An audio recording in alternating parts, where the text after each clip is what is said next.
अस्सलाम वालेकुम। Programme night addition में हम आपको खुशामदीद कहते हैं। नाजरीन, ये 2014 की बात है जब उस वक्त नैब को लगा था कि उस वक्त के वज़ीर पेट्रोलियम करप्शन कर रहे हैं। करप्शन भी कोई छोटी मोटी नहीं, 16 अरब डॉलर के LNG के मुआहदे के हवाले से जो हुकूमत पाकिस्तान कतर के साथ कर रही थी। नैब ने बताया कि मुल्क को अरबों रुपए का नुकसान पहुँचाया गया और उसी इल्ज़ाम के साथ मुल्क की सियासत में एक बहुत बड़े नाम और उस वक्त के वज़ीर पेट्रोलियम के ख़िलाफ़ एक रेफरेंस बना। दिसंबर 2016 में नैब के बड़े अफसरान इस्लामाबाद में एक दफ्तर में सर जोड़कर बैठे और इस नतीजे पर पहुँचे कि ये रेफरेंस तो सिरे से बनता ही नहीं था, इसमें कोई शवाहिद ही नहीं थे, लिहाजा इस फाइल को ठप कर दिया जाए। फिर लगभग 7 महीनों के बाद ही वही वज़ीर पेट्रोलियम मुल्क के वज़ीर आज़म बन गए। ये शख्स कोई और नहीं बल्कि शाहिद खाकान अब्बासी साहब थे। यही LNG रेफरेंस 2019 में भी एक बार फिर इमरान खान की हुकूमत में खोला गया, लेकिन नतीजा क्या निकला? वही कि रेफरेंस के पल्ले कुछ था ही नहीं। नैब ने तो केस को छोड़ दिया, लेकिन अब शाहिद खाकान अब्बासी नैब को छोड़ने को तैयार ना थे। वो तो नैब के इदारे को ख़त्म करने का पीछा करने लग गए और आज तक वो ये कहते हैं कि नैब सियासी इंजीनियरिंग का दूसरा नाम है और इसे विक्टिमाइजेशन के लिए रखा गया था। नैब आज तक आगे आगे है और अब्बासी साहब पीछे पीछे। अब्बासी साहब साबिक वज़ीर आज़म नवाज शरीफ के सबसे करीबी और वफ़ादार साथियों में से एक थे। उनकी सिंसियरिटी का ये सबूत था कि जब साबिक वज़ीर आज़म नवाज शरीफ को निकाला गया और उनका नाम लेने और कवरेज पर पाबंदी थी, तब भी शाहिद खाकान अब्बासी किसी भी फंक्शन पर बहसियत वज़ीर आज़म पहले नवाज शरीफ का नाम लेते, फिर अपनी बात सुनाते। उनका ये अमल उस वक्त की इस्टेब्लिशमेंट को अच्छा नहीं लगता था, लेकिन शायद उनकी शख्सियत को लेकर मना करना भी मुश्किल था। शाहिद खाकान अब्बासी साहब मुस्लिम लीग नवाज की सियासत में उन पहले 3-4 नामों में से एक थे जिनके बगैर पार्टी का कोई भी फैसला मुमकिन नहीं होता था। और उस वक्त फैसले भी कोई छोटे मोटे नहीं होते थे, यानी कहें कि मुझे क्यों निकाला कि तहरीक और कहीं वोट को इज्जत दो जैसा मकबूल और मुश्किल बयानिया ऐसे ही साथियों के साथ मिलकर बनाया गया था। फिर इस बयानिए पर पार्टी खामोश हुई तो शायद खाकान अब्बासी भी पार्टी से खामोश हो गए। उनकी ये खामोशी आज तक एक राज भी है, लेकिन नून लीगी कारकुनों की हद तक आज भी वो एक बहुत बड़ी आवाज़ हैं। अगरचे आज वो अवाम पाकिस्तानी पार्टी के सरबराह हैं, लेकिन अपनी साबिक पार्टी के सरबराह यानी मियां नवाज शरीफ से वो ऐसा नहीं लगता कि शायद वो बहुत नाराज़ हैं। कहते हैं कि नून लीग में कभी नहीं जाऊंगा, लेकिन नवाज शरीफ को एक कॉल आएगी तो उनको ज़रूर मिलने चला जाऊंगा। आजकल की नाजरीन जो बदतरीन सियासी एक डिवीज़न है, पोलराइजेशन है, सियासी तकसीम है, इदारों की लड़ाई है, इसमें अब्बासी साहब का एक बड़ा वाज़े क्लियर कट एक मौक़िफ़ है कि चीफ जस्टिस को फिल फॉर अपना टाइम पूरा करके रुखसत हो जाना चाहिए। और आइनी तरमीम के हवाले से जो भूचाल आया हुआ इस मुल्क में, वो ये कहते हैं कि रात के अंधेरे में आइनी तरमीम लाना मुल्क की बदकिस्मती होगी। वो यहाँ तक कहते हैं कि मुल्क में आइनी तरमीम से पार्लियामेंट ही बेखबर है, हत्ता कि वो तो वज़ीर आज़म शहबाज शरीफ के बारे में भी यही कहते हैं कि तरमीम की उन्हें भी कोई ख़बर नहीं है। तो सवाल ये पैदा होता है फिर आइनी तरमीम के हवाले से पता किसको है, कौन ला रहा है, किसके लिए ला रहा है? तो इसका जवाब लेते हैं उन्हीं से। मेरे साथ लाहौर स्टूडियोज़ में मौजूद हैं साबिक वज़ीर आज़म पाकिस्तान शाहिद खाकान अब्बासी साहब और अवामी पाकिस्तान सरबराह के पार्टी के सरबराह शाहिद खाकान अब्बासी साहब। अस्सलाम वालेकुम। बहुत बहुत शुक्रिया, आप बिल आखिर हमेशा कहते थे लाहौर आऊँगा, स्टूडियो में आऊँगा। बहुत शुक्रिया आपका, आपकी मेहरबानी, वक्त निकाला आपने, बहुत शुक्रिया। अवाम पाकिस्तान पार्टी के सरबराह, जो मुल्क में इस वक्त हो रहा है आइनी तरमीम को लेकर जो एक भूचाल आया हुआ है, आप कहते हैं कि इसका तो शहबाज शरीफ को भी नहीं पता, बाकी तो बड़ी दूर की बात है कि नून लीगियों को पता है, नहीं पता है, पीपल्स पार्टी वालों को पता है, नहीं पता है, MQM वालों को पता है, नहीं पता। पता किसको है अगर शहबाज शरीफ साहब को नहीं पता? मैं तो इस बुनियाद पे कहता हूँ कि आइनी तरमीम को मामूली चीज़ नहीं होती, ये बड़ी सोच समझ कर की जाती है। और उसमें सबसे पहले वज़ीर आज़म जो है वो असेंबली में आकर कहता है कि ये तरमीम मेरी जमात ला रही है या ये कोलिशन ला रही है। हाँ। और ये उसके मकासद हैं। हाँ। ये बिल ले होता है। हाँ, बहस होती है और लंबी बहस होती है। हाँ। उसके बाद जाके आइनी तरमीम जो होती है उसको पास किया जाता है या नहीं किया जाता, कंसेंसस होता है। जी जी, बल्कि जब भी आप आइनी तरमीम इस किस्म की करेंगे जो कंट्रोवर्शियल हो, जिसमें अपोजिशन साथ शामिल ना हो, तो इससे पहले जो तरमीम हुई है अपोजिशन को मिलाकर हुई है। जी जी, 18वीं तरमीम थी, 25वीं हो, तो अब आप तो अवाम के सामने रखने को तैयार नहीं है। इसका मतलब दाल में कुछ काला हुआ ना, आप कुछ छुपा रहे हैं। पूरी दाल काली लगे। नहीं फिर कोई काली दाल है, फिर मतलब काली दालें होती तो अवाम को दिखा तो दें। हाँ। मैं सिर्फ ये कहता हूँ अवाम के सामने रख दें, उनकी राय सुन ले, वो क्या कहते हैं इस बारे में। टीवी प्रोग्राम पर बात होगी, बार काउंसिल में बात होगी, चेंबर में बात होगी, अवाम बात करेंगे, एडिटोरियल आएंगे, उसके बाद आईनी तरमीम करें, क्योंकि आईनी तरमीम तो हुकूमत के बहुत अरसा बाद तक जारी रहेगी। लेकिन जो बहस मोबाइल से टीवी चैनल्स पर भी चल रहे हैं, जो खुद आखिर वज़रा बता रहे हैं, आईनी अदालतों की बात हो रही है, जिस पर पाकिस्तान पीपल्स पार्टी इस मौक़िफ़ से पीछे हटने को तैयार नहीं है कि मिसाक़े जमहूरियत 2006 में जो नून लीग और पीपल्स पार्टी के दरमियान हुआ था, वो कहते हैं हमने तो उस वक्त ये तय कर लिया था, हम तो बाद में लाना चाहते थे, नून लीग इसमें बड़ी रुकावट बनी है। तो बात यह कि बाद में 18वीं तरमीम भी हुई, 24वीं भी हुई, 18वीं हुई, 24वीं, 25वीं, पहले एक आध और हुई थी बीच में। तो 2006 से आपने तय किया हुआ है जी। तो आप अब तय नहीं कर सकते ना, उस वक्त 2 जमातें थी मुल्क में बड़ी, अब बहुत सी जमातें हैं। आज कोलिशन गवर्नमेंट्स हैं, आज अपोजिशन है, आज मुल्क की अवाम है, मुल्क के हालात बदल चुके हैं। उस वक्त आपने किया, आपने किसी और मकसद के लिए किया था, अब मुल्क के हालात बदल गए हैं, क्या अवाम के सामने रखें ना। जुडिशरी ने कभी बात की है कि हमें कॉन्स्टिट्यूशनल कोर्ट चाहिए? कॉन्स्टिट्यूशनल कोर्ट की हद कहाँ शुरू होगी, सुप्रीम कोर्ट की हद कहाँ ख़त्म होगी, इसको कैसे डिफाइन करेंगे? रात को मेरे साथ एतजाज़ साहब प्रोग्राम में थे, वो कह रहे थे आप कहाँ बैठना है, आईनी अदालत के चीफ कहाँ बैठेंगे, सुप्रीम कोर्ट के चीफ कहाँ बैठेंगे, एक ही तो बिल्डिंग है आपके पास, बिल्डिंग और बन जाती है, लेकिन उनकी जुरिस्डिक्शन कहाँ प्लान है आपके पास? नहीं है, कुछ भी नहीं है, कुछ भी नहीं है। ये एक मज़ाक़ खेज़ बातें हैं कि सिर्फ एक आदमी मुल्क का चीफ जस्टिस ना बन सके, उस पर सारी खेल है। ये सिर्फ इदारे के एक चीफ को जी, जो अगले एज के हिसाब से मामला चल रहा है, मंसूर, वो उन्हीं की बारी है। जी जी जी, मैं यकीन मैं ना उनको जानता हूँ, ना उनके बारे में कुछ जानता हूँ, लेकिन जो भी बन रहा है उसका हक है, निज़ाम बना हुआ है, उसी निज़ाम के तहत मौजूदा चीफ जस्टिस बने, इससे पहले वाले भी उसके तहत बने थे, अगला भी बनेंगे। क्या रुकावट है? क्या आज पूरी हुकूमत, पूरे मुल्क का निज़ाम एक जज से खाइफ है? और जो कुछ उनके बारे में सुना है कि बड़े वो दरमियाने यानी रास्ते पे चलने वाला आदमी है, सबको कंसेंसस से चलने वाले आदमी है, कोई ऐसे कंट्रोवर्शियल। इसको आप दूसरी चीज़ से भी तो ज़रा जोड़ के देखें, चीफ जस्टिस मंसूर अली शाह साहब और पीटीआई उनके बारे में क्या कहती है और ये उनके बारे में क्या कहते हैं, तो आप कहानी कहाँ से शुरू होती है? फिर इमरान खान से। जी जी, फैसले किसके हवाले से आने हैं, सजाएं किसको दिलवाना चाहते हैं, तो कहानी तो इमरान खान से जुड़ी हुई है ना सारी। देखें, ना इमरान खान की बात है, ना फैसले आइन के मुताबिक होते हैं, कानून के मुताबिक होते हैं। किसी को रिलीफ मिल जाएगा, कुछ की ख्वाहिश पूरी नहीं होगी, यही होता है हमेशा हर फैसले में। एक पार्टी चाहती है कि सज़ा हो जाए, जो दूसरा होता है कहते हैं बच जाऊँ, तो ये मामलात आइन के मुताबिक ही होते हैं। तो ये क्या आप अच्छा प्रेसिडेंट सेट कर रहे हैं कि अदालत एक फ़ैसला देती है, आप कानून ले आते हैं और बाद में आप कहते हैं जी हम तो कानून ले आए, हम तो पाबंद नहीं है? ये अच्छा प्रेसिडेंट नहीं, बिल्कुल गलत है, ये इलीगल है। और मैं हैरान हूँ, सुप्रीम कोर्ट को स्ट्राइक डाउन करना चाहिए, ऐसे कानून को सस्पेंड करना चाहिए कि इसके मतलब बताएं क्या है। कल तो फिर सुप्रीम कोर्ट को बंद कर दे ना। जो सुप्रीम कोर्ट फैसला करेगा हुकूमत एक कानून ले आएगी। आपको पसंद नहीं आएगा, आप कानून ले आएंगे। आज की छुट्टी हो गई। अब आज देख लें, ना हुकूमत मान रही है सुप्रीम कोर्ट का फैसला, ना इलेक्शन कमीशन मान रहा है। आज इदारे, आईनी इदारे आपस में मुतसादिम है, एक दूसरे के सामने खड़े हो गए। जी, खड़े हो गए। ये इलेक्शन कमीशन कंफ्यूज है या मजबूर है? फर्क है इस बात में। मजबूरी, कंफ्यूजन नहीं है, इसमें गुंजाइश नहीं है ना यहाँ कंफ्यूजन की गुंजाइश है, ना यहाँ मजबूरी की गुंजाइश है। सुप्रीम कोर्ट का फैसला आ गया है, आपने इम्प्लीमेंट करना है। इससे पहले यूसुफ गिलानी साहब की हुकूमत टूटी, वो भी कहते मैं नहीं जाता घर, क्या कर लेगा सुप्रीम कोर्ट। फिर मियाँ साहब की हुकूमत टूटी, कहते मैं नहीं जाता हूँ, नहीं मानता हूँ, मैं कानून पास कर लेता हूँ। फिर क्या होता? ये गलत रवायात मत डालें, इनकी गुंजाइश नहीं है, ये कम्प्लीटली इलीगल कानून है। तो इलेक्शन कमीशन तो ये कहता है कि हम माने किसकी, इसका मतलब है सुपरमेसी की जंग शुरू हो गई है, हम पार्लियामेंट की माने। उनको सुप्रीम कोर्ट के फैसला मानना पड़ेगा। सियासतदान कहते हैं parliament is supreme, parliament is supreme with in its constitutional ambit. जब मामला सुप्रीम कोर्ट के पास तशरीह के लिए चला गया, उन्होंने तशरीह कर दी, बात ख़त्म हो गई, अब वो तशरीह हो चुकी है। अब आप आईनी तरमीम करके उसकी नफ़ी कर सकते हैं, आप एक आम कानून से नहीं कर सकते, लेकिन वो नफ़ी भी मुस्तकबिल में होगी, माजी में जाकर नहीं हो सकती।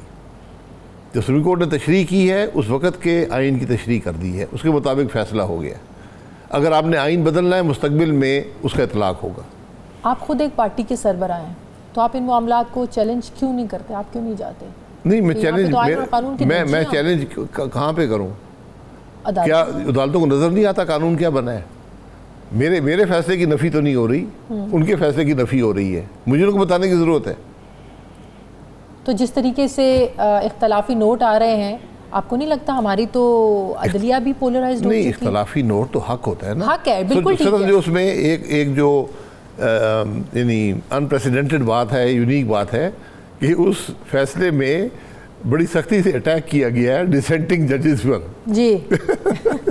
ये एक बड़ी अजीब बात है, और मेरा ख्याल है कि ऑथर जो है वो जो चीफ जस्टिस बनेंगे वही हैं, मंसूर अली शाह साहब हैं। तो ये उन्होंने एक बड़ी अनोखी बात की है। मैंने कहा मैं ना उनको जानता हूँ ना काजी फैज़ी साहब को जानता हूँ, लेकिन उन्होंने बड़ी अजीब बात की। तो उनके आपस में दरमियान जो खतों किताबत हो रही है चीफ जस्टिस काजी फैज़ी साहब के दरमियान और मंसूर अली शाह साहब के दरमियान, तो ये मामला आपको लगता है कि आईनी बहरान की तरफ हम बढ़ रहे हैं? आईनी बहरान हो, जब भी रवायात भी होती हैं जुडिशरी की कि उसकी किसी ने पासदारी की है, सब अवाम की नज़रों में सब बदनाम हो रहे हैं, इदारा बदनाम हो रहा है, मुल्क का निज़ाम ख़राब हो रहा है। अब सबको आज सोचने की ज़रूरत है कि हम कर क्या रहे हैं। आईनी अदालत इस वक्त मुल्क की ज़रूरत है?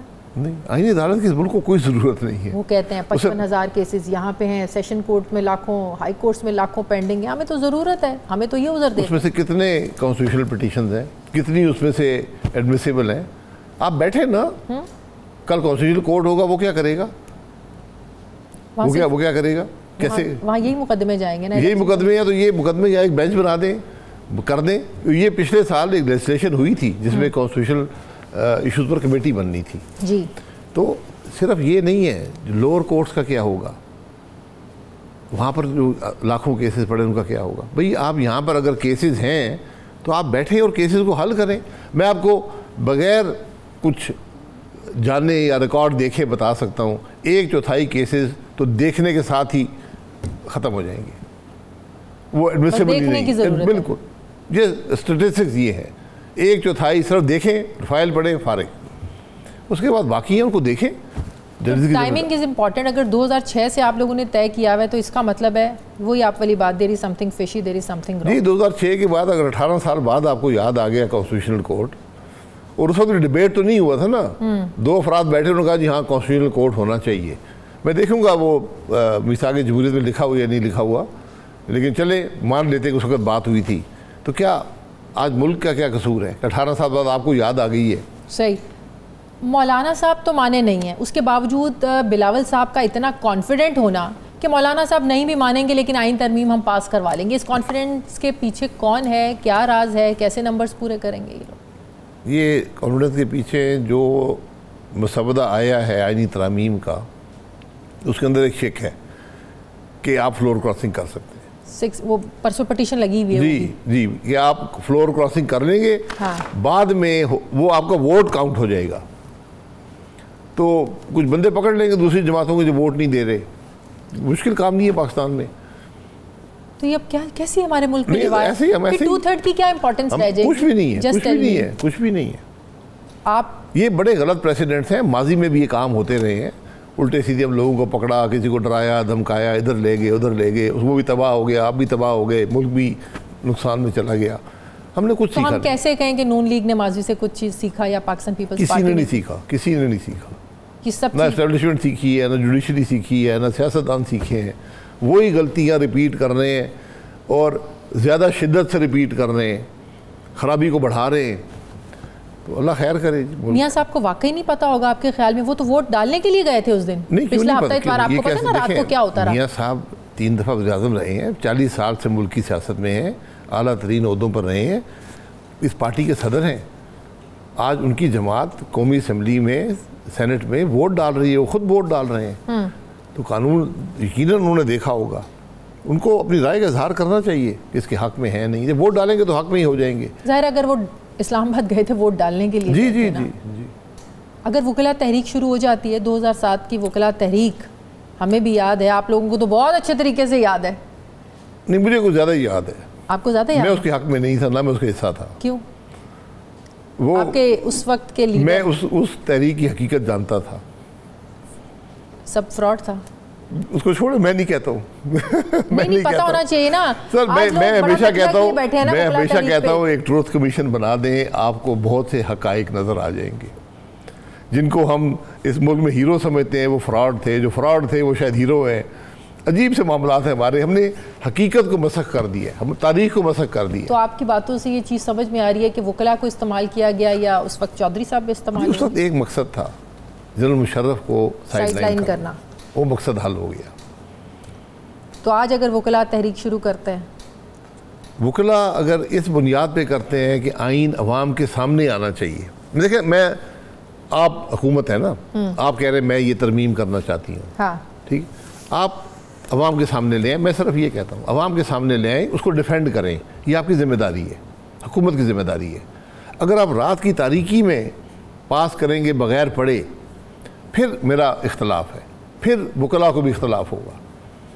बकौल आपके तो शहबाज शरीफ साहब को भी नहीं पता, तो कहाँ से ढूंढ के ले आए मुसविदा, किसके पास पढ़ा? नहीं, मुझे नहीं पता ना। देखिए, अगर वज़ीर-ए-आज़म को पता था, उनका तरमीम इतवार के दिन 4 दफ़ा टाइम रखा गया काबीना का कि मुसवदा पास करेगी, 4 दफ़ा सेनेट बुलाई गई, 4 दफ़ा कौमी असम्बली का टाइम बदला गया, क्योंकि नंबर्स नहीं पूरे हो रहे थे। जी, नंबर्स नहीं हो रहे थे। तो अगले दिन आके प्राइम मिनिस्टर साहब कहते जी मैं तो इतनी ज़बरदस्त तरमीम ला रहा था, ये देखें मेरा मुसवदा था। आपने बिल ले ही नहीं किया हाउस में। पहला कदम होता है बिल हाउस में ले करना पड़ता है। नंबर्स पूरे नहीं है, जब पूरे हो जाएंगे तो पास हो जाएगा। यहाँ कानून और तरमीमी बिल 10-10 साल पड़े रहे हैं असेंबली के अंदर। ये जो बीच में सारे गैप्स हैं, ये बिल आज भी शायद मौजूद हों। इसके पीछे कौन है? किसके? इन तरमीम के पीछे? तो मुझे क्या पता, मैं तो तवक्को ये रखता हूँ कि हुकूमत ही है। सिर्फ तवक्को रखते हैं जी? मैं तो यही कह सकता हूँ ना, बाकी तो क्या सारा ही होगी। कल कोई बताएगा कि अमेरिका था, कोई कहेगा एस्टेब्लिशमेंट थी, कोई कहता है रूस है। हमारे तो यही कहानियाँ क्या सारा ही शुरू हो जाती है। जिम्मेदारी हुकूमत की है, जिम्मेदारी वोट देने वालों की है। सही, क्योंकि वो जवाब दें हैं। वो जवाब दे तो अवाम को वो हैं, अवाम ने उनको भेजा है जी। लेकिन अवाम ने तो 45 वालों को भेजा था।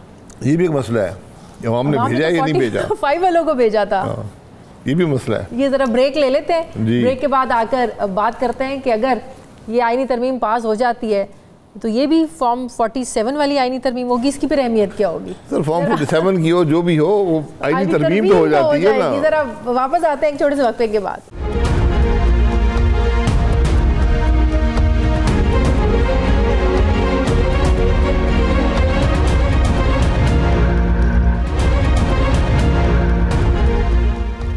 ब्रेक के बाद एक बार फिर से आपको खुशामदीद कहते हैं। जो पार्लियामेंट ये तरमीम करने जा रही है, पहले इसका फैसला होना ज़रूरी नहीं था कि फॉर्म 45 वाले होते तो ये तरमीम होनी चाहिए थी? तो वो सुप्रीम कोर्ट ने नहीं किया ना। मैं यही तो कह रहा हूँ, 7 महीने हो गए हैं। सुप्रीम कोर्ट की अदालतों की जिम्मेदारियाँ हैं कुछ। जिस मुल्क में आइन के बारे में इतना शक शुबा पैदा हो जाए, इलेक्शन कमीशन ने अपना काम कर दिया है, गलत किया सही किया कर दिया, रिजल्ट जारी कर दिए, सही, कुछ इलेक्शन पिटिशंस भी आ गई। हाँ। अब जब इतनी इस हद तक एक आइनी इदारे के काम पर सवाल उठ जाएं, इलेक्शन कमीशन के काम पर, फिर सुप्रीम कोर्ट का काम था कि इसकी तय तक पहुँचे कि हुआ क्या मुल्क के। ये बुनियाद है ना सियासत की, जमहूरियत की, पार्लियामान की बुनियाद इलेक्शन ऑफ कोर्स। तो अगर वही इन क्वेश्चन आ गए हैं तो आप उसकी तय तक पहुँचते, कुछ ना करते, एक एक हल्का करके प्रेसिडिंग अफसर को बुलाते सबको। हर हल्के में 300-400 प्रेसिडिंग अफसर है। वो उनका पता ही नहीं चलता जो नहीं, वो पता लगा सब की लिस्ट मौजूद। वो कहाँ हैं जो आए थे सामने और कहा सब लिस्ट मौजूद थे। भट्टा साहब क्या थे? जी वो कमिश्नर पिंडी थे। हाँ, उनको बुला के पूछ लें कि आप क्या कह रहे थे। वो दोबारा गायब ही हो गए। जी वो गायब हो गए, वो अपना मकसद पूरा कर लिया। अपना मकसद पूरा, मकसद क्या था हमें नहीं पता, आपको पता होगा। नहीं, मैं तो मुझे क्यों पता है। वो भी एक मुहिमा है। जट्टा साहब मेरी उनसे अच्छी, हमारे कमिश्नर थे पिंडी के, मेरी उनसे अच्छी गपशप थी। बहुत मोहतात आदमी, बड़े समझदार आदमी थे। मैं बड़ा हैरान हुआ वो देख कर। हाँ। लेकिन फिर मैंने कहा कि कुछ दाल काली है सारी। वो भी ड्रामा था, वो भी काली दाल। हुकूमत काजी फायज ईसा साहब को सेटल क्यों अपने पास क्यों रखना चाहती है? ऑल दो वो कहते हैं कि अभी मुसव्वदे में ये चीज़ शामिल नहीं है कि एक रिटायर्ड जो जज होगा वो आईनी अदालत का सरबराह होगा। खबरें यही आ रही हैं, आज डिस्कस हो रहा है कि खबरों की बात नहीं है। आज चीफ जस्टिस साहब के बारे में, काजी फैज़ ईसा साहब के बारे में, जिनकी बहुत इज्जत थी मुल्क के अंदर, उनकी अपने कुछ फैसलों से और अपने जो उन्होंने खामोशी अपनाई है इस मामले पर, इससे उनकी साख मुतासिर हो रही है। तो उनके लिए बेहतर है कि वो आज ही इस बात को क्लियर कर दें कि मैं इस दिन घर जा रहा हूँ, बस, और मैं इसके बाद कोई नया कोर्ट बने मैं उसका हिस्सा नहीं बनूंगा जी, ना मैं यहाँ पे रहूँगा। और आईनी तरमीम के बारे में अपनी राय का इजहार कर दे तो और बेहतर हो जाएगा, ताकि ये मामला ख़त्म हो ना कि हो क्या रहा है, कौन है इसके पीछे मकासद। मतलब आज सब उन पे ये बात आ रही है कि जी वो अपनी यहाँ पे एक्सटेंशन लेने के लिए या नई जगह पे अपॉइंट होने के लिए सब कुछ कर रहे हैं। अब्बासी साहब, ये बड़ा एक अलमिया है जब आज हम अपने मुल्क में ये सुनते हैं कि अदालतों में जब बेंचेस बन जाएं तो पता चल जाता है जी फैसला किस हक़ में आएगा। कल मैंने एतजाज़ साहब से ये सवाल किया कि 63A के बारे में जो पटिशन लगने जा रही है, अगर ये फ्लोर क्रॉसिंग हो जाती है तो इसके क्या असरात होंगे। कहते मुझे ज़रा पता चल जाए ना बेंच में बैठा कौन है, मैं आपको बता दूंगा। ये हालत है। ये आप देखिए ना, अगर सीनियरिटी आप ख़त्म कर रहे हैं और अपनी मर्जी का आपने जज लगाना है, बाकियों को क्या आप मैसेज दे रहे हैं कि इतने सीनियर जज जो यहाँ तक पहुँचे हैं उनमें कोई काबिलियत नहीं है, नंबर 1। नंबर 2, फिर ये तेरा जज, मेरा जज, तेरी हुकूमत आएगी तो अपना लगाएगा, मेरी आएगी मैं अपना लगाऊंगा, फिर तो हम इस कहानी से बाहर ही नहीं निकलेंगे। फिर आपको हमेशा कॉम्प्रोमाइज जज मिलेंगे, कॉम्प्रोमाइज चीफ जस्टिस मिलेंगे। और फिर आप जो एक और कर रहे हैं कि जजेस की ट्रांसफ़र, तो जज और SDO बराबर हो जाएगा, पटवारी और जज बराबर हो जाएगा।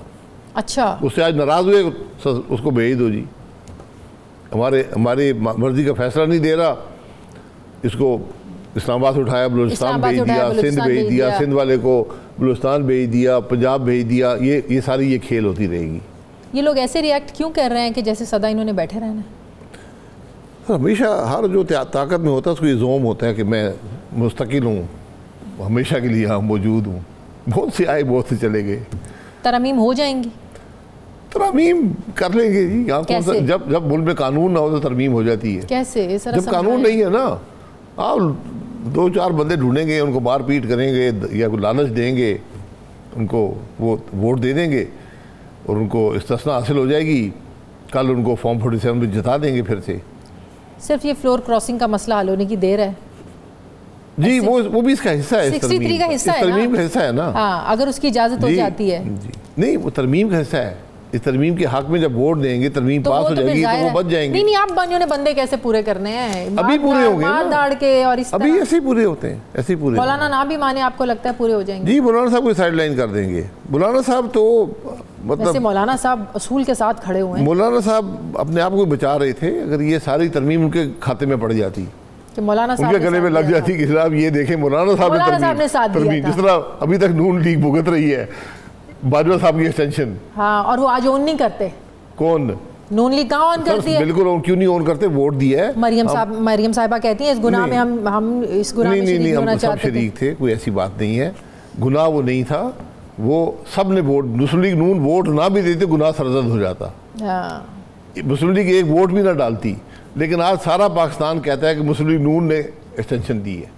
बिल्कुल भूल गए हैं कि PTI ने वोट दिया, पीपल्स पार्टी ने दिया, बाप ने दिया, MKM ने दिया, सब ने वोट दिया, लेकिन खाता मुस्लिम लीग। तो यही तरमीम के साथ भी यही होता, मौलाना के साथ यही हाल, मौलाना साहब के ये हमेशा पलड़े में पड़ा रहता। अच्छा, कल आर्मी चीफ साहब कराची में थे, ताजिरों से, बिजनेस कम्युनिटी से उन्होंने मुलाकात की। उन्होंने कहा कि जो मुआशरे में मायूसी फैलाने की नाकाम कोशिश कर रहे थे ना, स्टेक होल्डर्स के साथ मिलकर उनको शिकस्त दे दी है। ये इशारा किस तरफ था? इसका जवाब वही दे सकते हैं। मुझे नहीं पता कौन मायूसी फैला रहा है। मायूसी तो हर आदमी मुल्क के अंदर मायूस नजर आता है। यकीन करें, जितने आज नौजवान मायूस हैं, जिस तादाद से मुल्क छोड़ के जा रहे हैं, उसमें मायूसी, लोग सीधी सीधी बात करते हैं। यहाँ बड़े बड़े कारोबारी लोग वो कहते हैं मैं तो बच्चे को कह दिया जी दुबई में सेटल हो जाओ, अमेरिका में सेटल हो जाओ, इधर सेटल हो जाओ।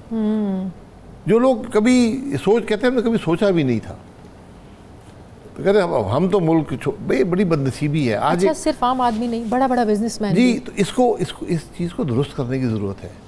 ये रात के अंधेरे में आईनी तरमीम करके मामला दुरुस्त नहीं होगा, मज़ीद ख़राब होगा।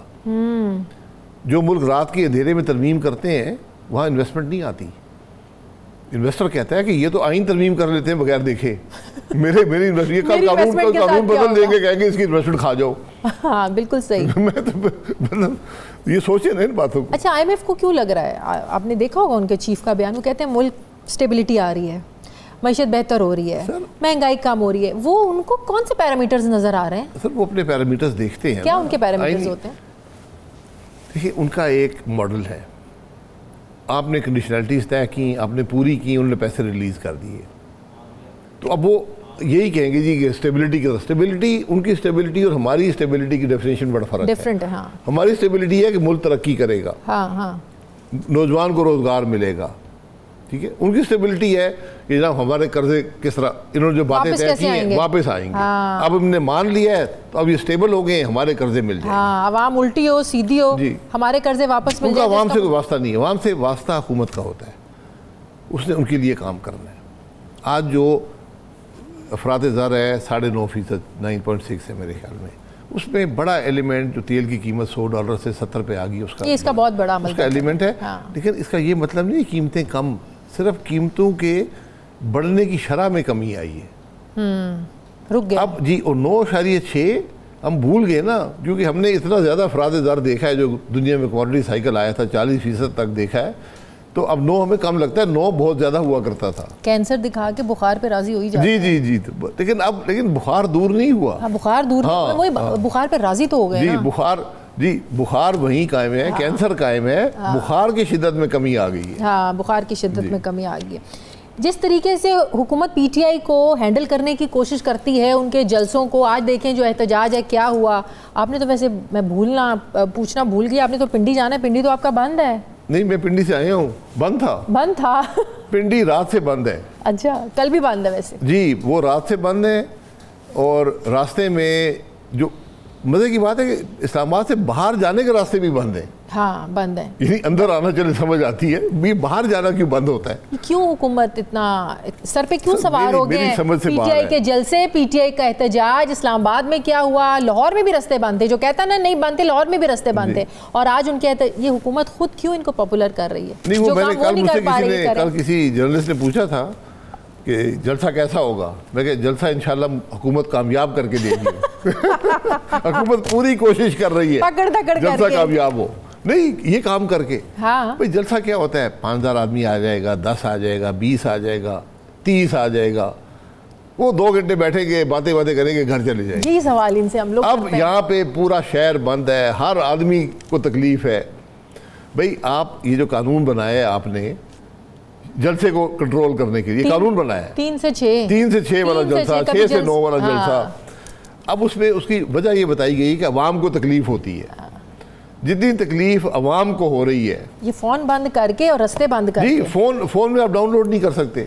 हाँ। तो जितनी तकलीफ आज अवाम को है, जलसा तो उसे क्या तकलीफ देता है अवाम को? तो चंद सड़कों पे तकलीफ होती है, यहाँ पूरे शहर में तकलीफ है।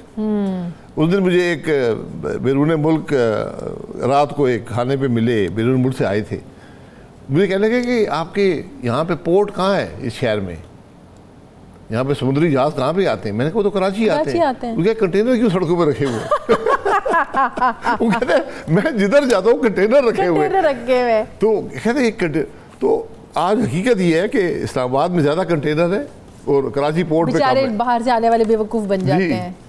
असाब पे क्यों सवार है इमरान खान? नहीं, मुझे क्या पता है जी, मेरे असाब पे तो सवार नहीं है, जिनके सवार है उनकी हरकतें देख ले। इमरान खान कहते हैं, इमरान खान नहीं सवार, अवाम की राय सवार है। अवाम ने एक राय दे दी, अब बदकिस्मती से आप उसको मज़ीद तकवीत दे रहे हैं। इमरान खान साहब ने क्या किया था 4 साल 3 साल 8 महीने में? एक पैसे का काम नहीं किया। करप्ट तरीन हुकूमतें पंजाब और KP में थी। तो आपका मतलब है उनको वक्त दे देते, उन्होंने अपने खुद ही गिर जाना था। देखिए, सियासत को में मुदाखलत मत करें, हमेशा खराबी पैदा होती है। इमरान खान साहब को लाया कौन था? अवाम तो नहीं लाए थे, इलेक्शन चोरी हुआ, लाया गया। तो इसलिए हमने कुछ सबक हासिल नहीं किया तारीख से। इस्टेब्लिशमेंट से कहते हैं मैंने मुज़ाकरात का दरवाज़ा बंद कर दिया। मुज़ाकरात तो इस्टेब्लिशमें करना ही नहीं चाहती थी। जी, यही तो बात, वो तो करना ही नहीं चाहती थी। और जो सियासी लीडर ये कहे मैं उनसे मुज़ाकरात कर रहा था तो आप क्या मैसेज दे रहे हैं? तो क्या मैसेज दे रहे हैं? फिर सियासत क्या गई, जमहूरियत क्या गई? आप किन के कंधों पे चल रख के दोबारा? और इस्टेब्लिशमेंट के लिए भी लम्हा फिक्रिया है कि यार आप किधर क्या कर रहे हैं, आप भी अपने हालात को देखें, मुल्क के हालात को देखें। रास्ता ढूंढे, आज रास्ता ढूंढने की ज़रूरत है, ये तफरीक ख़त्म हो, निफाक। आखिरी सवाल, मियाँ साहब की खामोशी बड़े सवालात को जन्म देती है।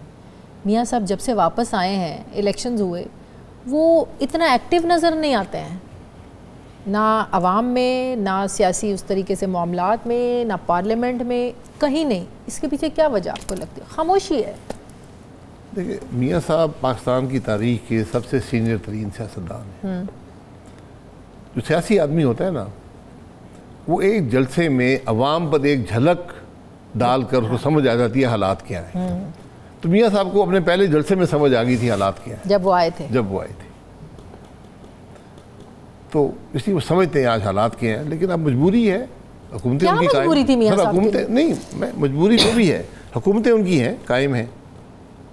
लेकिन मियां साहब खुश नहीं है इसके बावजूद। खुश मुझे नहीं पता, मैं तो आप जो बता रही हैं, जो बॉडी लैंग्वेज नज़र आती है टीवी पर, वैसे वो अच्छी नहीं है बॉडी लैंग्वेज। नून लीग में ज़ाहिर अभी भी आपके दोस्त हैं, ऐसे थोड़ी होता है कि आपने पार्टी बदल दी तो आपके दोस्त भी बदल गए। दोस्त हैं, सब आपके दोस्त हैं, किसी से कोई खफगी नहीं है, किसी नाराज़गी नहीं है मियाँ साहब के साथ। क्या वो पार्टी से नाराज़ हैं? ज़ाहिर है आपसे ख्यालात का इजहार तो करते होंगे जो पार्टी कर रही है। नून लीग के लोग, आपके दोस्त जो अभी भी नून लीग में है। नहीं, वो हालात से बिल्कुल खुश नहीं। देखिए, सियासी जो आदमी होता है उसको हल्के में जाना पड़ता है। वो को और कुछ भी ना करे, शादी मर्ग पे जाता है। हर रोज़ अगर आप हल्के में जाते हो, जिस दिन भी आप हल्के में जाएं, कुछ लोग 5 दिन जाते हैं, कुछ 7 दिन जाते हैं, कुछ 2 दिन जाते हैं, आप 100-150 आदमी को रोज़ मिलते हैं। तो मिल के लोग आपके बताते हैं आपको कि क्या हालात हैं, क्या सोच है। और फिर इलेक्शन में क्या हुआ, इलेक्शन की हकीकत भी नून लीग जानती है। आपकी पार्टी में आने के लिए लोग तैयार हैं? जी देखिए, हम तो ग्रास रूट से पार्टी बना रहे हैं। हाँ। हम लोगों के पास जाते हैं, दावत देते हैं, ये मकसद है जमात का, ये सोच है, तो लोग उस बात से इतफाक करते हैं। बल पार्टी वक्त के साथ ग्रो करेगी। वो कहते हैं वक्त आएगा तो देख लेंगे। कुछ लोग आज शामिल हैं, कुछ बाद में हो जाएंगे। हमारा काम है दरवाजे पर दस्तक देना। सही। और ये सफ़र है, ये एक दिन की बात नहीं, ये एक दिन की बात नहीं, एक लंबी जदोजहद है, लंबा रास्ता है जिसकी मंजिल ज़रा दूर है। बहुत बहुत शुक्रिया साबिक वज़ीर आज़म अवाम पाकिस्तान पार्टी के सरबराह शाहिद खान अब्बासी साहब मेरे साथ है। सर बहुत बहुत शुक्रिया आपका, बहुत शुक्रिया। हमारा कोई सरबराह नहीं। अच्छा बहुत शुक्रिया। मुझे ब्रेक लेनी है नाज़रीन, वापस आते हैं एक छोटे से वक्फे के बाद।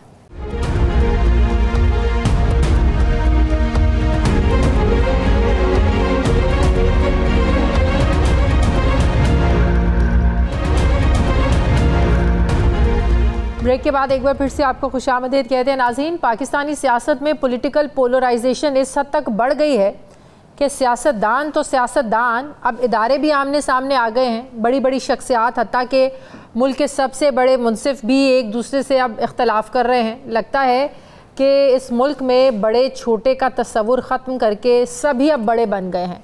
जो इलेक्शन कमीशन हाई कोर्ट के एक जज के हुक्म से इनहराफ करने का सोचता भी नहीं था, आज वो अदालत उज़्मा के अहकामात पर उन्हें कानून सिखाता हुआ नज़र आ रहा है। और सुप्रीम कोर्ट के बारे में अब लग रहा है कि ये एक सुपरमेसी की एक जंग नज़र आ गई है कि सुप्रीम कौन है, कोर्ट है या पार्लियामेंट सुप्रीम है। ये बहस लगता है छिड़ गई है। आईनी तरमीम यानी दस्तूर में तब्दीली पर कौमी इत्तफाक़ राय तो दूर की बात, सारे हुकूमती इत्तेहादी भी वसूख से ये बात नहीं कह सकते कि मतनाज़े तरमीम का हतमी मुसवदा है क्या, किसी को नहीं पता। 2 हफ्ते पहले हुक्मरान इत्तेहाद ने उजलत में और नहायत राजदारी से जो 26वीं आईनी तरमीम लाने की कोशिश की, वो बुरी तरह नाकाम हुई। वफाकी वज़रा जो पहले आईनी तरमीम के वजूद से इनकारी थे, अब तरमीम पास ना होने की वजूहात बताते नज़र आ रहे हैं। नाकामी की सबसे बड़ी वजह यह थी कि नून लीग की हुकूमत अपने दावों के मुताबिक उस रात नंबर गेम ही पूरी नहीं कर पाई। हुकूमत के लिए बड़ा सरप्राइजिंग था कि सदर जरदारी से लेकर बिलावल भुट्टो जरदारी तक, वज़ीर आज़म शहबाज शरीफ से लेकर वफाकी वज़रा तक, सबकी आनियाँ जानियाँ मौलाना फजलुर रहमान को आईनी तरमीम की हिमायत में वोट डालने पर कायल नहीं कर सकी। पहली नाकामी पर हुकूमत सेनेटर फैसल वाउडा से निकम्मी और नाअहली का ताना भी सुन चुकी है। बज़ाहिर अब आईनी तरमीम का टास्क लग रहा है कि पाकिस्तान पीपल्स पार्टी के पास ज़्यादा है, क्योंकि अब आईनी तरमीम के लिए नून लीग से ज़्यादा chairman Pakistan Peoples Party Bilawal Bhutto Zardari बड़े में एक्टिव लग रहे हैं। बिलावल भुट्टो जरदारी जहां अदालती इस्लाहात के लिए आईनी तरमीम को ज़रूरी और मजबूरी समझते हैं, वहीं पर इसे 2006 में होने वाले चार्टर ऑफ डेमोक्रेसी के अधूरे ख्वाब की ताबीर के तौर पर भी आज वो देखते हैं, जिसमें सियासी जमातों के दरमियान आईनी अदालत के क़याम पर इत्तफाक हुआ था। अब सवाल ये उठता है कि 2006 के बाद पाकिस्तान पीपल्स पार्टी की हुकूमत रही, 5 साल रही, फिर नून लीग भी इक़्तिदार में रही, इन दोनों जमातों ने वफाकी आईनी अदालत के लिए तरमीम क्यों नहीं की? चार्टर ऑफ डेमोक्रेसी के 18 साल बाद एक ऐसे वक्त में जब आप 18वीं तरमीम कर चुके हैं, 24वीं तरमीम कर चुके हैं, अब आप आईनी तरमीम की बात कर रहे हैं और बड़े शदोमत से, ज़ोर शोर से अब ये कहा जा रहा है क्योंकि ये 2006 में मिसाके जमहूरियत में तय हुआ था कि आईनी अदालत मुल्क की ज़रूरत है और बननी है। तो टाइमिंग हमेशा बड़ी इम्पॉर्टेंट होती है। तो आज एकदम जो है वो इस ज़ोर शोर से पाकिस्तान पीपल्स पार्टी और नून लीग को क्यों मिसाके जमहूरियत 2006 में किया गया आपस का जो ये मुआहदा था वो याद आ रहा है। क्या वाकई इस वक्त मुल्क में आईनी अदालतों की ज़रूरत है?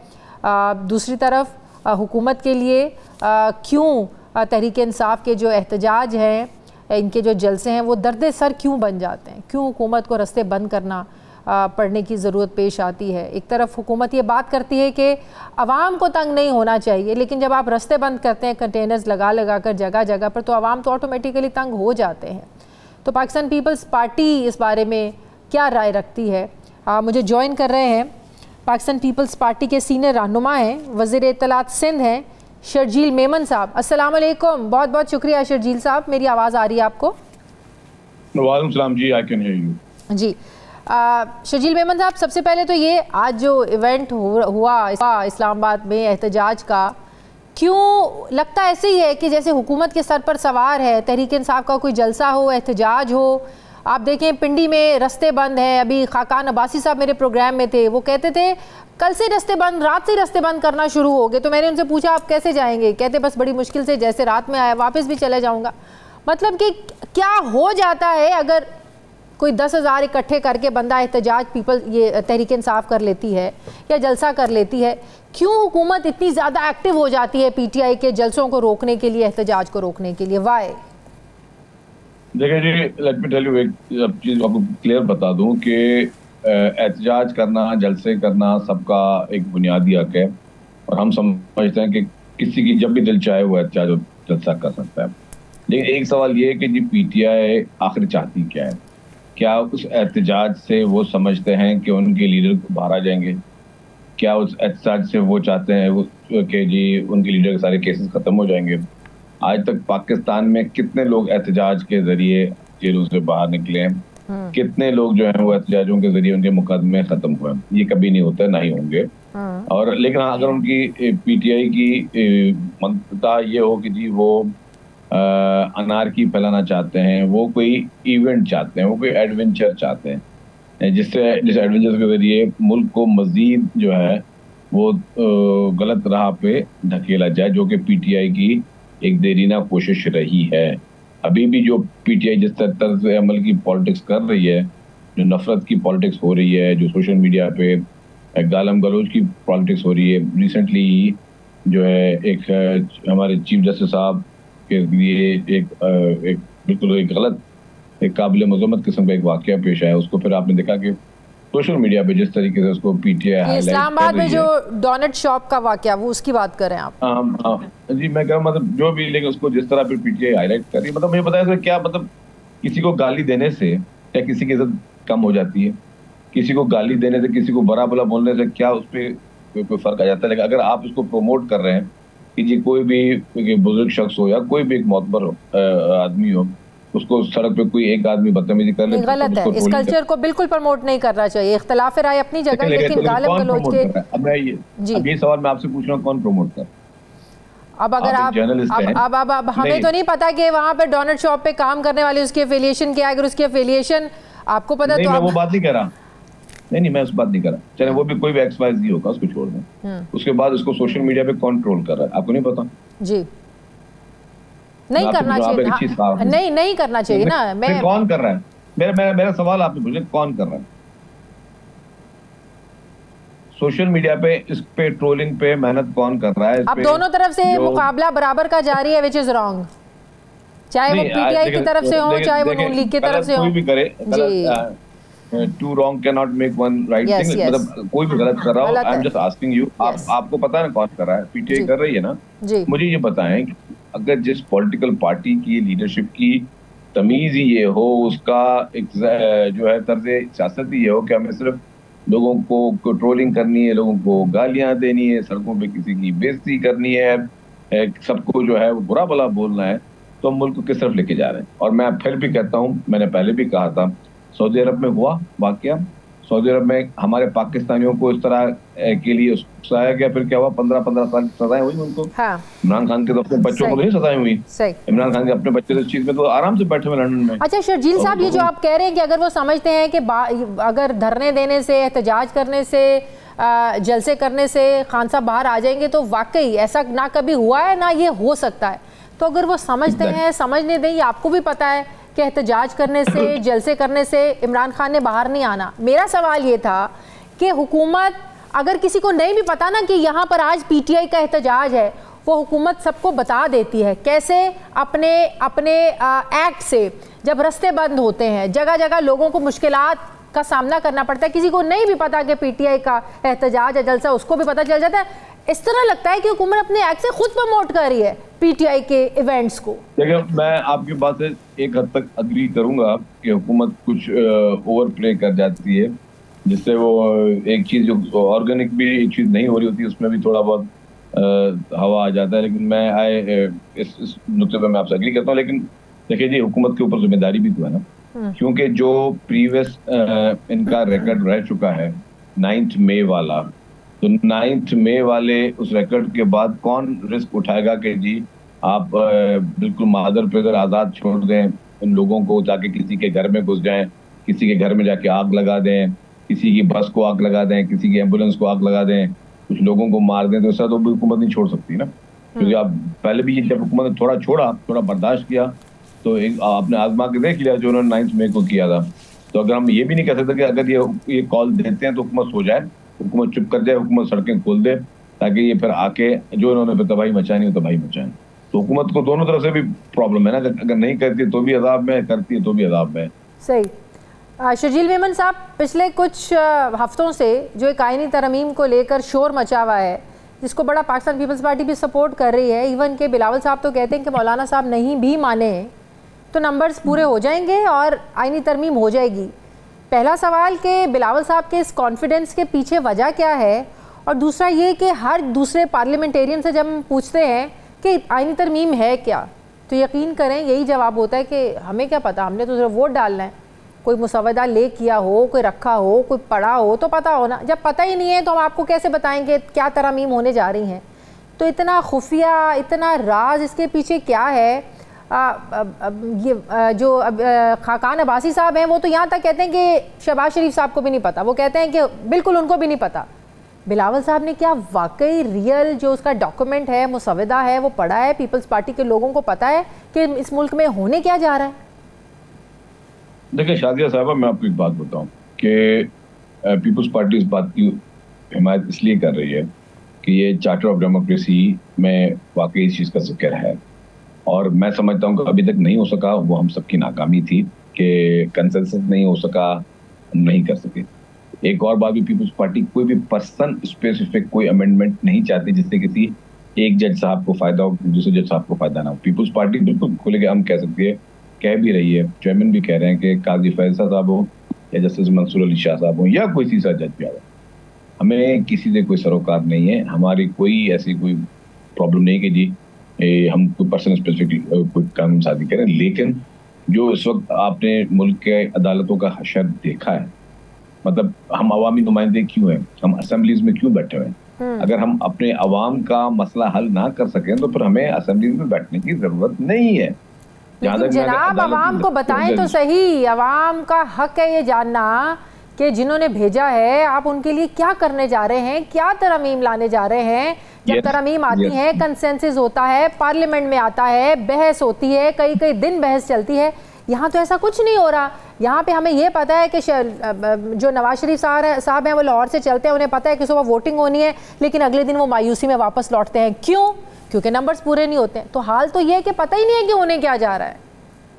देखिए जी, नंबर्स पूरे करना हुकूमत वक्त की जिम्मेदारी है, and we are not coalition partner, जो हम हुकूमत में नहीं है, ठीक है। हमने उनको हुकूमत बनाने के लिए सपोर्ट सिर्फ दी हुई है, जो कि हमने सारी पॉलिटिकल पार्टीज के लिए ऑफर की थी। लेकिन जहाँ तक आपका सवाल है, मैं आपको पूरी बात लेकर बता दूँ कि कॉन्स्टिट्यूशनल कोर्ट्स जो है वो इसलिए बनाई जा रही हैं कि अवाम को रिलीफ मिल सके। सिर्फ 16-17 जो हमारे मौजूद जज साहिबान हैं, जिसमें से फिर पूरा 17 भी नहीं होते हैं, फिर काफ़ी जगहें खाली होती हैं। आपके कुछ लाखों केसेस लोगों के पेंडिंग हैं। अदालतों को हम आज़ाद करना चाहते हैं, अदलिया को हम आज़ाद देखना चाहते हैं। हम चाहते हैं अदालतें किसी के भी असर में ना हो, उनको मज़ीद एम्पावर करना चाह रहे हैं, उनके रास्ते रोके नहीं जा रहे, उनको मज़ीद जो तोसी की जा रही है। अगर लेट सपोज आपके पास 40 लाख तक अगर केसेस पूरे पाकिस्तान में है, तो क्या ये पॉसिबल है कि जो इस वक्त अवेलेबल रिसोर्सेज हैं जुडिशरी के वो पूरे कर सकें? नहीं कर सकते। लोग बेचारे परेशान हैं, लोगों को इंसाफ नहीं मिल रहा। पाकिस्तान पीपुल्स पार्टी हमें जो चलिए, ये तो एक मुद्दा हो गया ना कि आईनी तरमीम में ये चीज। एक बात लेट मी कंप्लीट। जी, जो आपने भी अपने इंट्रो में भी कहा कि पीपुल्स पार्टी इतना ज्यादा एक्टिव क्यों नजर आ रही है, क्योंकि पीपुल्स पार्टी ने सबसे ज्यादा जुडिशियल एक्टिविज्म की मार खाई हुई है। शहीद जुल्फिकार अली भुट्टो 45 साल जो है उसके बाद हमें इंसाफ मिला है, और वो शहीद जुल्फिकार अली भुट्टो जिसने इस मुल्क को आइन दिया, जिसने एटमी ताकत दी। आज आप देख रहे हैं कि दुनिया में मुसलमान मुल्कों के साथ क्या हशर हो रहे हैं, और पाकिस्तान की तरफ अल्हम्दुलिल्लाह अल्लाह का बहुत बहुत एहसान है, कोई मैली आंख से देख नहीं सकता, क्योंकि पता है कि पाकिस्तान के पास एटमी ताकत, और वो एटमी ताकत देने वाला कोई और नहीं, शहीद जुल्फिकार साहब। और नहीं उसके साथ प्लीज उनके साथ अपने हशर क्या किया? यही जुडिशरी थी ना जिसने हशर किया था। ये जुडिशरी किसी के आलाकार बनी थी ना। फिर मोहतरमा बेनजीर भुट्टो शहीद साहब, जो कि इस मुल्क की अजीम तरीन लीडर हैं, 16 साल हुए उनका मुकदमा जो है वो अभी तक पेंडिंग में है। और अभी पिंडी के अभी पंजाब लाहौर हाई कोर्ट की पिंडी बेंच ने 2 दिन पहले जो है डेट लगी, और फिर डेट इन ऑफिस कर दी, गैर मुअय्यन मुद्दत तक के लिए जो है वो मुकदमे की तारीख नहीं दी थी। मुझे बताएं कि क्या आप अपने कौमी हीरोज के साथ, जिन्होंने इस मुल्क के लिए कुछ किया है, वो जाली कौमी हीरोज की बात नहीं कर रहा कि जिन्होंने कुछ भी नहीं किया है, जो असल कौमी हीरोज हैं उनके साथ आप क्या इंसाफ अदालतों ने किया है? ये वही अदालतें थी जिन्होंने परवेज मुशर्रफ के गैर आईनी इक़दाम को आईनी करार दिया। ठीक है, आपकी बात बिल्कुल मैंने सुनी, लेकिन जिस तरह की तरमीम जो सुनने में आ रही है, होने जा रही है कि सीनियरिटी को ख़त्म करके आप मेरिट पर अपनी मर्जी का, हुकूमत भी उसमें शामिल होगी, आप जज लगाएं, फिर ट्रांसफ़र पोस्टिंग के हवाले से, तो जो भुट्टो साहब को एक अरसे के बाद, कई दहाइयों के बाद इंसाफ मिला, अगर ये सिस्टम ले आते हैं तो फिर तो लगता है कि ऐसे इंसाफ सालों बाद भी नहीं मिलेंगे। फिर तो ये शुरू हो जाएगा कि नून लीग की हुकूमत आएगी, वो अपनी मर्जी के जजेस लगाएगी, पीटीआई की हुकूमत आएगी, वो अपनी मर्जी के जजेस लगाएगी, पीपल्स पार्टी की हुकूमत आएगी, वो अपनी मर्जी के जजेस लगाएगी। तो फिर तो ये दौड़ शुरू हो जाएगी ना कि बस 4 साल इंतजार करें, अच्छा अब तो हमारी बारी आएगी, हम तो अपनी मर्जी का चीफ जस्टिस लगाएंगे, क्योंकि जो सीनियरिटी की शिक थी वो तो हमने ख़त्म कर दी, अब तो हमने अपनी मर्जी का लगाना है। मतलब कि ये एक अजीब सी दौड़ और अजीब सा वो एक सिलसिला शुरू हो जाएगा, अजीब प्रेसिडेंट शुरू हो जाएगा। कैसे इंसाफ मिलेगा? हमारा प्रॉब्लम क्या है? हमारा प्रॉब्लम ये है नेशन में, आपको बताऊं कि हम हर चीज से ना पहले नेगेटिविटी निकालने की कोशिश कर रहे हैं। हम चीजों को पॉजिटिव देखने के लिए तैयार नहीं। हम ये आधा गिलास खाली आधा गिलास भरा हुआ वाली कहते हैं कि मैं कहता हूँ यार आधा गिलास भरा हुआ है, आप बोलते नहीं तो आधा गिलास खाली है। अब इशू ये है कि जी हम चाह क्यों रहे हैं सारी चीजें? हम ये चाह रहे हैं, मैंने कहा कि लोगों को रिलीफ प्रोवाइड करने के लिए। पॉलिटिकल जो जजेस हजरात पॉलिटिसाइज हो जाते हैं और वो पॉलिटिक्स में इन्वॉल्व हो जाते हैं, तो फिर उनका हशर भी जो है वो बुरा होता है। अगर आज इफ्तिखार चौधरी जो था, इफ्तिखार चौधरी किसी पॉलिटिकल पार्टी की हिमायत करता था, सबको पता है। एक पॉलिटिकल पार्टी की पाकिस्तान में वो हिमायत करता था, और वो उसने एज ए सियासी जज हो गया था। उसके बाद साकिब निसार भी एक सियासी जमात की हिमायत करता था, जो कि बदतरीन किस्म का एक जज था, और वो भी सियासी जज हो चुका है। लेकिन आज इफ्तिखार चौधरी की आप बात कर रहे हैं, आपके साथ जो इत्तेहादी है वो आगे थे उनकी बहाली के लिए, अदलिया की आज़ादी के लिए। जी मैं बोल रहा हूँ, मेरी बात सुने। इफ्तिखार चौधरी ने जब जज बने तो उन्होंने PMLN के लिए आलाकार बन गए। मैं आपको खुल के बता रहा हूँ, आपको मैं छुपा थोड़ी रहा हूँ। फिर जब साकिब निसार साहब आए, वो PTI के आलाकार बन गए। पीपुल्स पार्टी के लिए कोई एक जज तो बताएं जो आके पीपुल्स पार्टी के लिए आलाकार बना। पूरे पाकिस्तान में मुझे कोई एक ऐसा जज बताएं जिसने पीपुल्स पार्टी के लिए आके कोई किया। पीपुल्स पार्टी उस रेस में है ही नहीं। पीपुल्स पार्टी ये इस तरह चाहती नहीं कि हमें अपने मनपसंद जजेस चाहिए। हम कहते हैं कि जजेस होने चाहिए, अच्छे जजेस होने चाहिए, हमें सिस्टम चेंज करना है। चेहरे तब्दील करने से कभी भी लोगों के मसाइल हल नहीं होंगे। जब तक आप सिस्टम को बेहतर नहीं करेंगे तब तक मसाइल हल नहीं होंगे। आखिरी सवाल, बिलावल भुट्टो साहब का ये कहना है कि अगर मौलाना साहब नहीं भी मानेंगे नंबर्स पूरे हो जाएंगे। कैसे नंबर्स पूरे करेंगे अगर मौलाना साहब नहीं मानते हैं, कैसे? देखिए जी, अभी तरामीम जब आएंगी ना तो उसमें कोई भी शख्स जो है उसमें वोट कर सकता है। तो इशू ये नहीं है कि मौलाना साहब को इसलिए अप्रोच की जा रही है कि मौलाना साहब के नंबर का मसला है। इशू ये है कि हमेशा कंसेंसस पैदा करने की कोशिश होती है। हम तो चाहते हैं कि इन्हीं आईनी तरामीम में मौलाना फजल रहमान साहब भी आए, PTI भी आए, सुन्नी इत्तेहाद काउंसिल भी आए, सारी जमातें आए और सब अपना अपना रोल प्ले करें, अपने तजावीज़ दें। मतलब कौन सा और अगर कोई मुखालफत करता है तो उसका भी हमें एक ठोस चीज बताई जाए कि मैं इसलिए मुखालफत करता हूँ। ये एक पल आपको अच्छा मिसाल था कि अभी इमरान खान साहब ने जेल से 2 दिन पहले बयान दिया है और उन्होंने कहा है कि मंसूर अली शाह साहब की मैं हिमायत करता हूँ। भाई आप हो कौन? आपका मतलब आप एक इस वक्त कन्विक्टेड हो, जेल में हो और आप एज चले आप सियासतदान हो, एक कोई सियासतदान कहेगा कि मैं फलाने जज की हिमायत करता हूँ, उसका क्या मकसद है? ये तो उन्होंने उसको मतलब चीजों को और कंट्रोवर्शियल बनाया है ना। तो अब तो आज इसकी हिमायत के बाद आज के बाद PTI से रिलेटेड कोई भी केस जस्टिस मंसूर अली शाह साहब मेरे ख्याल से तो नहीं सुनेंगे। इतना मैं जानता हूँ, he is a very amazing जज, he is a very thorough gentleman. अब इमरान खान के इस स्टेटमेंट के बाद जहां तक मैं समझता हूँ, जितना मैंने सुना है उनके बारे में, अब तो PTI से रिलेटेड या इमरान खान से रिलेटेड कोई भी डायरेक्टली इनडायरेक्टली केस होगा जस्टिस मंसूर अली शाह साहब तो सुनेंगे ही नहीं। क्या पाकिस्तान पीपल्स पार्टी को अपनी जिम्मेदारी पूरी करते हुए मुसव्वदा आवाम के साथ शेयर नहीं करना चाहिए था? देखिए जी, मुसव्वदा जब फाइनल होगा तो आवाम सामने शेयर होगा ना। मुझे एक चीज समझाएं, ये जो भी टीवी पे एक वो गॉसिप चल रही है, एक चीज अभी कंसेंसस हुआ नहीं है। मौलाना फजल रहमान साहब कहते हैं कि उन्होंने शर्जील मेमन साहब अगर कंसेंसस हुआ नहीं, नवाज शरीफ साहब लाहौर से तो वोट डालने के लिए वोट डालने के लिए गए थे, जब अगले दिन मायूसी से वापस आए, कंसेंसस हुआ, सब कुछ हुआ तो वो गए ना। नहीं देखें, कंसेंसस होता तो फिर बिल पास हो जाता। मैं आपको बताऊं, कंसेंसस नहीं था तभी जो है बिल पास नहीं हुआ अभी तक, क्योंकि सब कंसेंसस चाहते हैं, हर कोई अपनी रिकमेंडेशन चाहता है। किसी को कोई चीज अच्छी लगती है, किसी को कोई चीज अच्छी नहीं लगती है। तो कंसेंसस होता तो बिल अभी तक पास हो चुका होता है और इसी का इंतजार किया जा रहा है कि सब लोग मिल बैठ के एक कंसेंसस बनाए, जिसके लिए चेयरमैन बिलावल भुट्टो साहब मुख्तलिफ बार एसोसिएशन पे जा रहे हैं, वकला तंजीमों से मिल रहे हैं ताकि वो कंसेंसस बना सकें। ठीक है, बहुत बहुत शुक्रिया। पाकिस्तान पीपल्स पार्टी के सीनियर सूबाई वज़ीर इत्तलात सिंध शर्जील मेमन साहब मेरे साथ थे। बहुत शुक्रिया आपका। प्रोग्राम का वक्त ख़त्म हो गया। नाज़रीन फीडबैक दें, अपना ख्याल रखें, मुझे इजाज़त दें। अल्लाह हाफ़िज़।